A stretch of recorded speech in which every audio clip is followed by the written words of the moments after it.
அதுதானே ஒருத்தவங்க சொல்லி அனுப்பி விட்டாங்க. நானும் என் வீட்டுக்காரரும் வந்தோம். அவங்க ஊர்லேருந்து வந்து மறுவாரமே ஊருக்கு போகிறதா இருந்துச்சு. ஆனால் 5 மாதம் ஆகி ஊருக்கு போகலை. வந்து கேட்டேன், கொஞ்சம் வீட்டில் சூழ்நிலை சரியில்லை, இடமும் சரியில்லை, வீடு புதுசாக வீடு கட்டியிருக்கேன், அந்த இடம் மனக்கட்டு சரியில்லை, பிள்ளைகளுக்கு ரொம்ப கோளாறாக இருக்குது, அதெல்லாம் சரி பண்ணணும், நீங்கள் அந்தோனியார்கிட்ட நம்பிக்கையோட வேண்டுங்க கிடைக்கும் அப்படின்னு சொல்லி சொன்னாங்க. ஆனால் அந்தோனியார்கிட்ட வேண்டிட்டு அவங்க மூலியமாக வந்து வீட்டு மனையை எனக்கு மந்திரிச்சு கொடுத்தாங்க.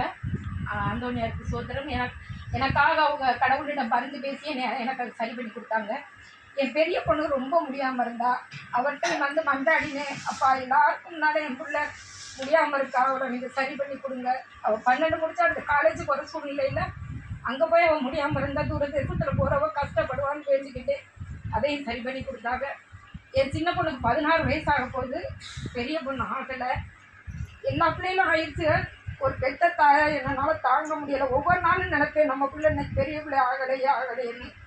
வந்து ஒரு மாதத்துக்கு முன்னாடி வந்து நான் அந்தோனியார்கிட்ட கேட்டுக்கிட்டு போனேன். அவங்க சொன்னால் நீ ஊருக்கு போ, 15 நாளில் உன் மக வயசுக்கு வந்துடணும். அதே மாதிரி என் பொண்ணு 15 நாளையில் பெரிய பொண்ணாகனா. அதுக்கு ஆண்டவருக்கு நான் ஸ்தோத்திரம் சொல்லிக்கிறேன். இன்னும் நான் எவ்வளோ கஷ்டத்தில் இருந்தாலும் 3 திருப்பு அந்தோனியாரை எங்களுக்காக வேண்டிக்கொள்ளும், அந்தோனியாரை எங்களுக்காக வேண்டிக்கொள்ளும், அந்தோனியாரை எங்களுக்காக வேண்டிக்கொள்ளும். நான் வேண்டிக்கிட்டேன்னா எனக்கு மனசு பாரமெல்லாம் குறையும். அதே மாதிரி இன்னும் நம்பிக்கையோடு நான் அவர்கிட்ட வரணும். எல்லாரையும் அவரே நம்பிக்கையாக வர்றேன். அதே போல் நீங்களும் அவர்கிட்ட நம்பிக்கையாக வந்து நம்மளை சரி பண்ணிடுவாங்கிற நம்பிக்கையோட எல்லாரும் வாங்க. இயேசுவுக்கு நன்றி.